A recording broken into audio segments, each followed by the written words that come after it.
Hello, good morning students. Now we're discussing 12th class chemistry and your today's topic is ozone. तो last 2 दिन से हम ozone को continue कर रहे हैं. हम केमिकल प्रॉपर्टीज कर रहे थे. लास्ट वीडियो जो मैंने आपको सेंड की थी उसमें हमने ऑक्सीडाइजिंग प्रॉपर्टीज की थी ओजोन की, मेटल कंपाउंड्स और मेटालॉइड्स के साथ वो कैसे बिहेव कर रहे हैं. ओके और ज्यादातर रिएक्शन में आपने एक चीज नोट की थी कि जो O3 का मॉलिक्यूल है वो O2 और नेसेंट ऑक्सीजन में टूट रहा है. O2 आपका एज एन बाई प्रोडक्ट बाहर निकल रहा है. Okay nascent oxygen used up हो रही है क्योंकि वो ऑक्सीडाइज कर रही है किसी सब्सटेंस को.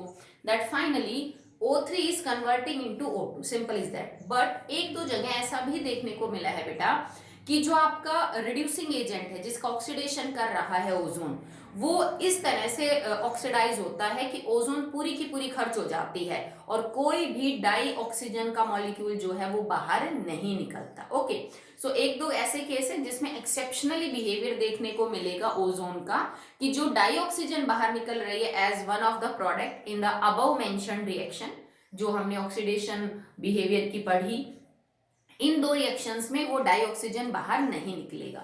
एक रिएक्शन तो कैसी है जब हम SO2 को SO3 में कन्वर्ट करते हैं. सो SO2 gas convert in SO3 gas by the reaction of ozone. और यहाँ पे ये जो है नेसेंट ऑक्सीजन, डाई ऑक्सीजन, सब मॉलिक्यूल जो है वो क्या हो जाएंगे बेटा आपके यूज हो जाएंगे. और अगर आप इस रिएक्शन को बैलेंस करोगे तो ये रिएक्शन आई थिंक यूं बैलेंस होगी 3 सल्फर ऑक्सीजन 6 7 8 9. ठीक है तो देखो इस रिएक्शन में आपको अब कहीं भी डाई ऑक्सीजन के निकलने की गुंजाइश नहीं है. तो इसमें पूरी की पूरी जो ओजोन है वो क्या हो जाती है बेटा यूज्ड अप हो जाती है.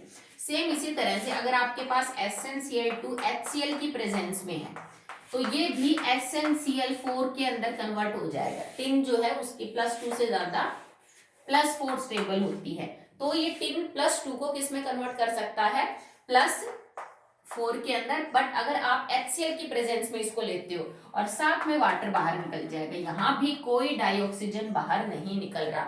आप इस रिएक्शन को भी बैलेंस करके चेक कर सकते हो. जैसे आपने यहाँ पे लगाया 3, ये लग गया आपका 3, तो आपके क्लोरीन हो गए टोटल, इधर है बेटा 6 क्लोरीन तो यहाँ पे है और आपका HCl हो जाएगा 6 12. ठीक है तो ये 12 हो गए, टिन हो गए, हाइड्रोजन आपके पास 6 है तो it should be like 3 oxygen 3. ठीक है तो अब अगर आप इस रिएक्शन को देखिए तो इसमें कहीं भी कोई डाई ऑक्सीजन निकलने की गुंजाइश नहीं है. तो ये दोनों रिएक्शन एक्सेप्शनल केस है जिसमें O2 बाहर नहीं निकल रहा. रिएक्शन कुछ ऐसी है कि सारा का सारा जो ओजोन है वो क्या हो जाता है बेटा यूज्ड अप हो जाता है. ओके नेक्स्ट प्रॉपर्टी है ब्लीचिंग एक्शन. अब ब्लीचिंग एक्शन किसकी वजह से होगा, यही नेसेंट ऑक्सीजन रेस्पॉन्सिबल है फॉर द ब्लीचिंग एक्शन. तुमने 10th में पढ़ा था ब्लीचिंग पाउडर जिसका काम होता है किसी भी रंग वाली चीज से उस रंग को उड़ाना, क्योंकि रंग और कुछ नहीं बेटा एक केमिकल या फिर एक डाई होती है. ठीक है जब किसी भी डाई पे जो भी कलर उस डाई का केमिकल का उसके ऊपर नेसेंट ऑक्सीजन जाएगी तो वो इस डाई का ऑक्सीडेशन कर देगी और डाई का ऑक्सीडेशन करने के बाद जो कंपाउंड बनेगा वो कैसा हो जाता है बेटा कलरलेस. इवन रिडक्शन भी ये काम कर सकता है. ठीक है आपके पास कोई भी सब्सटेंस है उसका कोई कलर है तो उसमें जो कलर है वो किसी की भी चीज की वजह से होगा, कुछ केमिकल कोई कंपाउंड. अगर आप उस कंपाउंड का ऑक्सीडेशन या रिडक्शन करते हो तो उसका कलर चला जाता है. ठीक है ब्लीचिंग एक्शन रिडक्शन की वजह से भी हो सकता है और ऑक्सीडेशन की वजह से भी. ओजोन जब टूट के O2 और नेसेंट ऑक्सीजन देता है तो ये नेसेंट ऑक्सीजन किसी भी कलर्ड सब्सटेंस के साथ रिएक्शन करके उसको किस में कन्वर्ट कर देता है कलरलेस में, क्योंकि जो ऑक्सीडाइज्ड प्रोडक्ट है ना वो कैसा हो जाएगा बेटा आपका कलरलेस. ठीक है नेक्स्ट है reaction with peroxide. Reaction with पर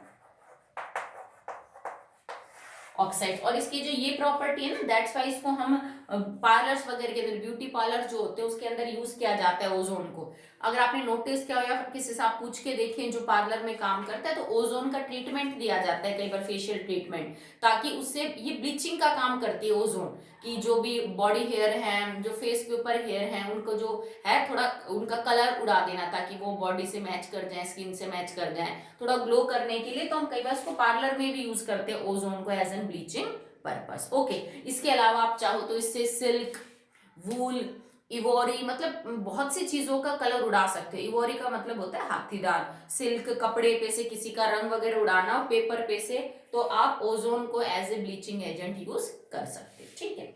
नेक्स्ट, एक्शन विद पेरोक्साइड, ये रिएक्शन विद पेरोक्साइड, तो जैसे हाइड्रोजन पेरोक्साइड है, इट रिएक्ट विद ओजोन, तो बेटा जब हाइड्रोजन पेरोक्साइड रिएक्ट करेगा तो वाटर और O2 बनेगा। अब देखो इसने खुद का तो रिडक्शन किया, क्योंकि 3 से 2 हो गए ऑक्सीजन, वैसे तो एलिमेंटल स्टेट तो दोनों की 0 है। H2O2 में यहाँ पे ऑक्सीजन -1 है, क्योंकि हाइड्रोजन का तो चार्ज बदल नहीं रहा, और यहाँ पे जो आपका ऑक्सीजन है वो -2 हो गया, ठीक है।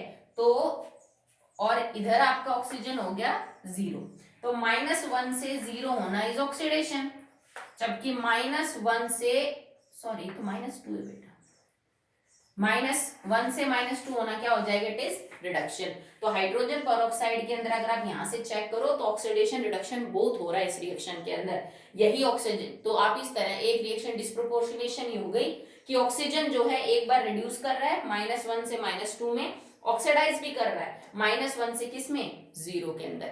आप हाइड्रोजन पेरोक्साइड की जगह कोई और पेरोक्साइड का भी एग्जांपल लिख के इसको कर सकते हो, बनेगा उसका भी क्या बेटा, नॉर्मल ऑक्साइड बन जाएगी प्लस में ऑक्सीजन बन जाएगा। जैसे मान लो मेरे पास बेरियम पेरोक्साइड हो, अगर मैं इसकी ओजोन के साथ करवाऊं तो ये नॉर्मल बेरियम ऑक्साइड और O2 बनाएगा, ठीक है। तो इस तरह से जो रिएक्शन है इसमें देखो, बेरियम पे 2 पॉजिटिव 2 पॉजिटिव, ठीक है, यहाँ पे ये -1 में है, एक बार ये हो गया -2 में, और एक बार ये हो गया 0 के अंदर, okay. So that will be the reaction of ozone with some peroxide. Peroxides को ये नॉर्मल ऑक्साइड्स के अंदर जो है वो क्या कर देता है बेटा, कन्वर्ट कर देता है।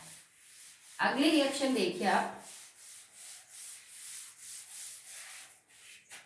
Next is how it react with some organic compounds, ये ऑर्गेनिक कंपाउंड्स के साथ कैसे रिएक्शन करता है, जिनके बाद ये ओजोनाइड्स की फॉर्मेशन करता है। ये एक्चुअली में तुमने +1 में पढ़ा था अगर आपको ध्यान हो तो, कि specially with alkene and alkynes, ठीक है। So how ozone react with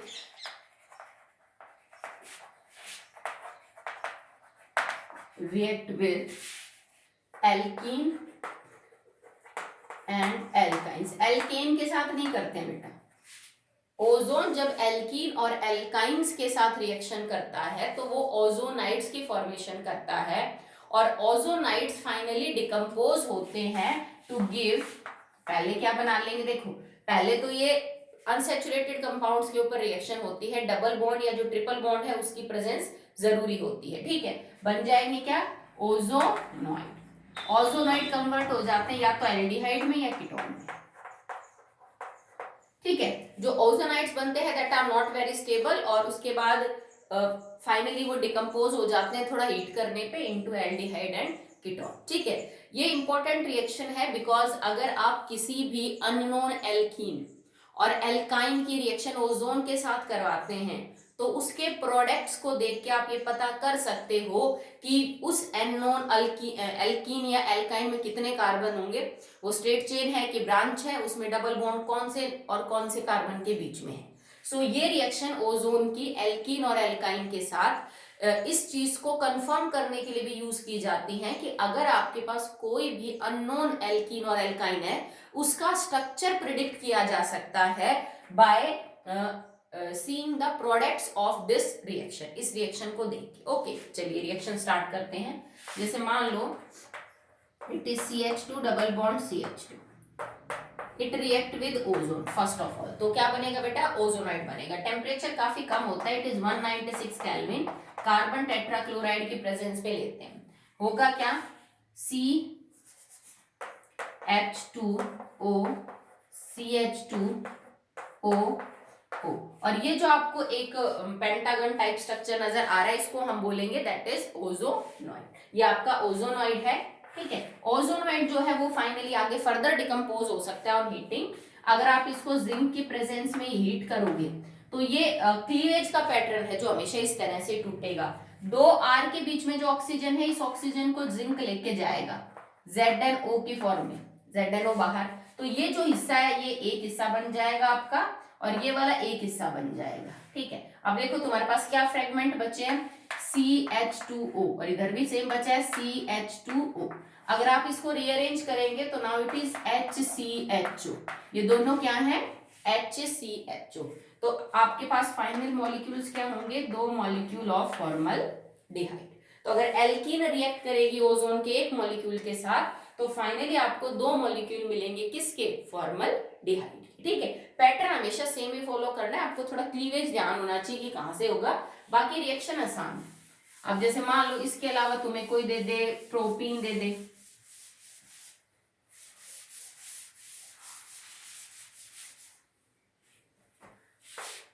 CH2 double bond CH CH3 react with ozone, same condition है। ठीक है, तो जहां पे भी आपके पास डबल बॉन्ड है ना, आपको डबल बॉन्ड वाली जगह को ब्रेक करना होता है। 2 बराबर बराबर हिस्से भी हो सकते हैं, अगर सिमेट्रिकल एल्कीन है, और अनसिमेट्रिकल है तो अलग अलग हिस्से मिलेंगे, पर डबल बॉन्ड वाले जगह को आप बिल्कुल वहां से कट कर दीजिए। तो क्या बनेगा? ओजोनाइड। एक CH2 इधर, O CH CH3 O ये हमने ओजोनाइड बना दिया, प्रोपीन से बनेगा जो। ठीक है, फिर बॉन्ड यहां से टूटेंगे, इस ऑक्सीजन को कौन बाहर लेके चला जाएगा? Zinc oxide. तो बचा क्या? देखो ये मॉलिक्यूल तो सेम है, CH2O वही है, HCHO। ये क्या बन गया? It is CH3CHO। तो एक मॉलिक्यूल बन गया आपका इथेनॉल का, एक मॉलिक्यूल बन गया आपका मिथेनॉल का। ठीक है, ये तो मैंने एल्कीन के साथ करके दिखा दिया, आप आगे भी रिएक्शंस को प्रेडिक्ट कर सकते हो और एल्कीन्स के साथ करते जाओ। ठीक है, अगर आपके पास एल्काइन हो, जैसे CH ट्रिपल बॉन्ड CH हो मेरे पास, मैंने ओजोन की रिएक्शन करवाई, तो आउट ऑफ 3 बॉन्ड्स 2 बॉन्ड को तोड़ दो, एक को इंटैक्ट रखो, एक को रखो साथ में, 2 को तोड़ दो। ठीक है, तो आपने 2 बॉन्ड तोड़ दिए, तो बचा क्या? CH और CH, एक ऊपर ऑक्सीजन, एक नीचे ऑक्सीजन और एक नीचे ऑक्सीजन, क्योंकि कार्बन को तो बॉन्ड 4 बनाने ही बनाने। ठीक है, तो 1 2 3 4। ठीक है, ये वही ओजोनाइड बना। फिर बॉन्ड का क्लीवेज आपका कैसे होगा? ऐसे। पर याद रखना, ये जो कार्बन कार्बन वाला बॉन्ड है ना, ये नहीं टूटेगा, ये वाला बॉन्ड टूट जाएगा और ये वाला बॉन्ड टूटेगा, मतलब ये हिस्सा और ये हिस्सा। इस ऑक्सीजन को वही जिंक बाहर लेके चला गया, जिंक ऑक्साइड, ये हिस्सा यूं टूट गया। ठीक है, और ये हिस्सा यहां से टूट गया, तो बचा क्या आपके पास? देखो ये क्या हुआ? CHO ऐसे टूटा। अब वैलेंसी पूरी करने के लिए बॉन्ड क्या हो जाएगा आपका? डबल। तो क्या बना आपके पास? CHO। इसको हम बोलेंगे ग्लायोक्सल, या फिर इट इज इथेन 1,2 डाइअल। ठीक है, तो अगर आपके पास एल्काइन है तो भी आप और भी रिएक्शन कर सकते हो, मैं ज्यादा नहीं करवा रही, क्योंकि +1 में मैंने आपको ये चीज समझा दी थी, एल्कीन और एल्काइंस में क्या रिएक्शन होती है सिमेट्रिकल अनसिमेट्रिकल के साथ। ठीक है, उसके बाद अगर प्रोडक्ट पहले बता दे, जैसे यूं कह दे कि किसी एल्कीन के साथ रिएक्शन करके ओजोन ने ये प्रोडक्ट दिए, तो बताओ बेटा तुम्हारी जो एल्कीन है उसका स्ट्रक्चर क्या है, तो वो सब कुछ हमारा हो चुका है, तो इस वजह से मैं ज्यादा अभी इन पे फोकस नहीं कर रही हूँ। ठीक है, तो इतना है ओजोन की केमिकल प्रॉपर्टीज के अंदर। नेक्स्ट बात करते हैं about the uses of ozone. The uses of ozone. तो ओजोन के क्या क्या यूजेस है बेटा? आपने कितनी सारी तो इसकी ऑक्सीडेशन की वाली जो रिएक्शंस है वो पढ़ी, that it can act as oxidising agent. तो बहुत सारे यूजफुल कंपाउंड आप इससे बना सकते हो, जैसे लेड सल्फाइड से लेड सल्फेट बना सकते हो, जिंक सल्फाइड से जिंक सल्फेट बना सकते हो, मरकरी से मरकरिक ऑक्साइड जो है मर्क्यूरस ऑक्साइड बना सकते हो, सिल्वर से सिल्वर के ऑक्साइड बना सकते हो। तो उन कंपाउंड्स को बनाने के लिए भी आप इसको यूज कर सकते हैं। इसके अलावा it is used as a germicide and disinfect. ठीक है, मतलब जर्म्स को किल करने के लिए एंटी जो है जर्मिसाइड के तौर पे, या फिर इसमें डिसइंफेक्टेंट मतलब वही माइक्रो ऑर्गेनिजम्स को किल करने की जो है इसमें प्रॉपर्टी होती है। नेक्स्ट, अभी जो बात कर रहे थे about bleaching action, nascent oxygen release करने की वजह से इसका ब्लीचिंग एक्शन है। ये किसी भी सब्सटेंस पे से उसका कलर उड़ा सकते हैं, जस्ट लाइक डेलिकेट फाइबर्स जो थोड़े नाजुक होते हैं फाइबर, जैसे सिल्क है, वूल हो गई आपकी, इवोरी हो गया। ठीक है, इस तरह के चीजों पे से उनका जो रंग है ये उड़ाने के लिए काम में लिया जाता है। अगला है टू प्योरीफाई एयर। कई बार जैसे सिनेमा हॉल पैक होता है, अंदर बहुत सारे लोग हैं, तो जो जैसे हम इनहेल और एक्सहेल करते हैं, तो एक्सहेल करते वक्त CO2 बहुत ज्यादा इकट्ठी हो जाती है, बंद होता है, तो फ्रेश एयर नहीं आ पाती। कोई रेलवे स्टेशन है, अंडरग्राउंड रेलवे स्टेशन है, कोई और भीड़ भाड़ वाली जगह है जहाँ पे बहुत सारे लोग इकट्ठे हो रहे हैं, तो जो हवा है वो थोड़ी सफोकेटिंग महसूस होने लग जाता है, उसमें सफोकेशन फील करते हैं हम। तो ऐसी भीड़ भाड़ वाली जगह में हवा को प्योर करने के लिए हम ओजोन को यूज करते हैं। वहां फिर हवा जो है वो बेटर आपको लगती है, बजाय कि हम बार बार CO2 रिलीज करते रहेंगे, ऑक्सीजन सब कंज्यूम करते रहेंगे, तो जो हवा है ना उसमें ऑक्सीजन की कंसंट्रेशन कम हो जाती है, तो वहां पे हम O2 O3 को यूज करते हैं टू रिलीज O2। ओके, इसके अलावा it is used as an कह दीजिए कि oxidising agent in the manufacturing of, अगर आपको आर्टिफिशियल सिल्क बनाना है, आर्टिफिशियल सिल्क, ठीक है, इसको हम रेयॉन भी बोलते हैं, artificial silk is also known as rayon, ठीक है। और इससे इसको बनाने के लिए आप जो प्रोसेस यूज करते हैं उसमें ऑक्सीडाइजिंग एजेंट की तरह हम यूज कर सकते हैं किसको, ओजोन को। इसके अलावा सिंथेटिक कैम्फर है, पोटेशियम परमैंगनेट है, ठीक है। आप जब D और F ब्लॉक पढ़ोगे तो उसमें आप KMnO4 को बनाने के लिए O3 की हेल्प लेते हो, ठीक है, मतलब तरीका है, ये भी ले सकते हो और भी कुछ ले सकते हो। तो KMnO4 में ऑक्सीडाइजिंग एजेंट का काम करता है उसकी प्रिपरेशन में, आर्टिफिशियल सिल्क बनाने में जिसको हम रेयॉन बोलते हैं, सिंथेटिक कैम्फर वगैरह बनाने में आप इसको यूज कर सकते हो। लास्ट यूज तो अभी हमने इसकी प्रॉपर्टी में किया है, you can detect the position, detect the position of double और ट्रिपल बॉन्ड इन एल्कीन और एल्काइन। किसी भी एल्काइन और एल्कीन के अंदर अगर आपके लिए वो अननोन है तो उसमें डबल या ट्रिपल बॉन्ड किस पोजीशन पे है या पता कर सकते हो ओजोन के साथ उसके रिएक्शन के बाद बने हुए प्रोडक्ट्स को देख के। ओके, मैं एक एग्जांपल लेके आपको ये चीज समझा देती हूँ, वैसे हो चुका है पर तुम भूल गए होंगे बेटा। तो ये इसका बहुत अच्छा यूज है, कई सारे होते हैं ऐसे जिनसे आप पोजीशन पता कर सकते हो, जैसे KMnO4 जो है वो भी आपको पोजीशन बता सकता है डबल बॉन्ड की, ट्रिपल बॉन्ड की, कि कहाँ हो। तो एक एग्जांपल से करते हैं, मान लो तुम्हारे पास एक है ब्यूट 1ene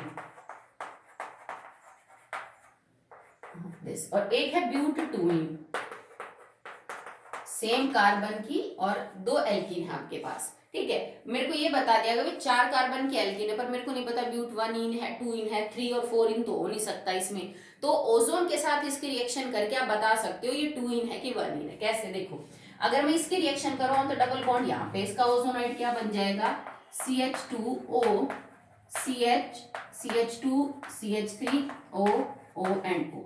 इसका ओजोनाइड क्या बनेगा, CH3O CH3O and O, ठीक है। अब ओजोनाइड को भी फाइनली आप डिकम्पोज कर सकते हो, हीट करो in the presence of zinc 196 kelvin, तो ये बॉन्ड यहां से टूटेगा, ये यहां से, ये यहां से टूटेगा, ये यहां से, इसमें प्रोडक्ट क्या बनेगा, एक प्रोडक्ट, इस केस में एक प्रोडक्ट तो आपका बनेगा वही HCHO, और इसमें क्या प्रोडक्ट बनेगा, CH3 CH2 CHO, propanal methanal, 2 product बने।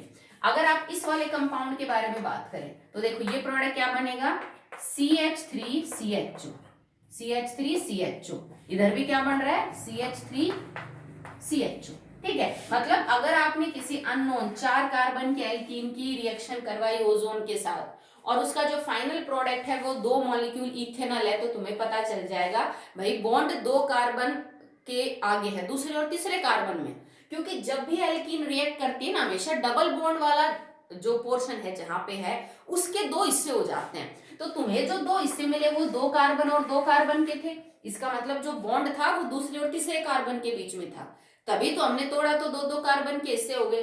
अब तुम्हें यहाँ पता चला कि एक तो 1 कार्बन का बना, एक 3 कार्बन का बना, मतलब बॉन्ड पहले और दूसरे कार्बन के बीच में था, तभी तो उसको तोड़ने पे एक साइड 1 कार्बन हो गया और एक साइड 3 कार्बन। तो ऐसी रिएक्शंस को यूज करके हम पोजीशन ऑफ डबल बॉन्ड भी पता कर सकते हैं कि मॉलिक्यूल में डबल बॉन्ड कहाँ होगा। ओके, नेक्स्ट है, अगला टॉपिक है test for ozone.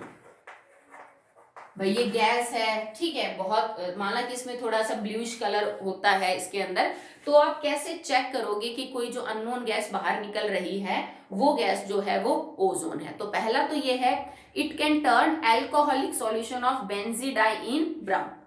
Alcoholic solution of benzidine brown. अगर आपके पास बेंजीडाइन का एल्कोहलिक सॉल्यूशन है तो ये उसको ब्राउन कर सकता है। अब क्या होता है बेटा, बेंजीडाइन,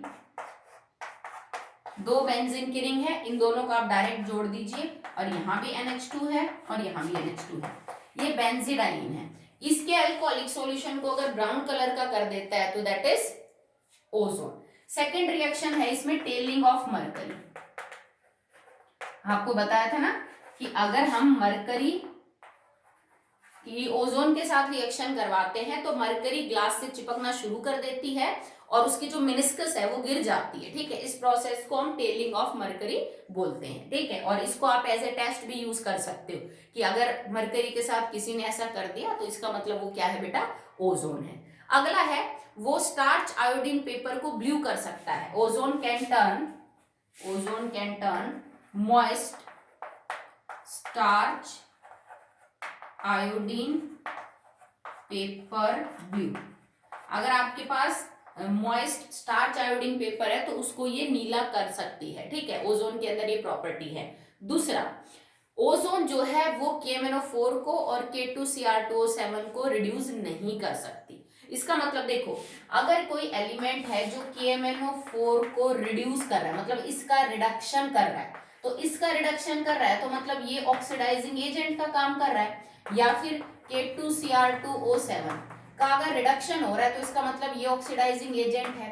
ओजोन के सामने इन दोनों का ऑक्सीडाइजिंग एजेंट की बिहेवियर नहीं होती, तो मतलब ओजोन कांट रिड्यूस एसिडिफाइड, अगर दोनों सॉल्यूशन एसिडिक है, it can't reduce acidic solution of KMnO4 and K2Cr2O7। मतलब ओजोन की प्रेजेंस में एसिडिक मीडियम अगर है तो KMnO4 और K2Cr2O7 का रिडक्शन नहीं होगा, ओजोन नहीं कर सकता उनका रिडक्शन। इसका मतलब ओजोन के सामने एसिडिक मीडियम में KMnO4 और K2Cr2O7 ऑक्सीडाइजिंग एजेंट का काम नहीं करेंगे, because ozone is a much powerful oxidising agent next to fluorine. Fluorine से जस्ट दूसरे नंबर पे होता है, तो उसके सामने KMnO4 और K2Cr2O7 अपना काम नहीं कर पाएंगे, तो ये रिडक्शन नहीं कर पाएंगे, तभी तो ये ऑक्सीडाइजिंग एजेंट का काम नहीं करेंगे। अदरवाइज बोथ आर स्ट्रॉन्ग, ये दोनों ही ऑक्सीडेशन अच्छा करवाते हैं सामने वाले का, पर ओजोन की प्रेजेंस में ये नहीं करवा पाएंगे, ठीक है। तो यहाँ तक हमने केमिकल प्रॉपर्टीज, यूजेस और टेस्ट ऑफ ओजोन जो है वो बेटा कंप्लीट किया है। अभी आपको ओजोन टॉपिक खत्म होता है, नेक्स्ट टॉपिक हम नेक्स्ट वीडियो में करेंगे।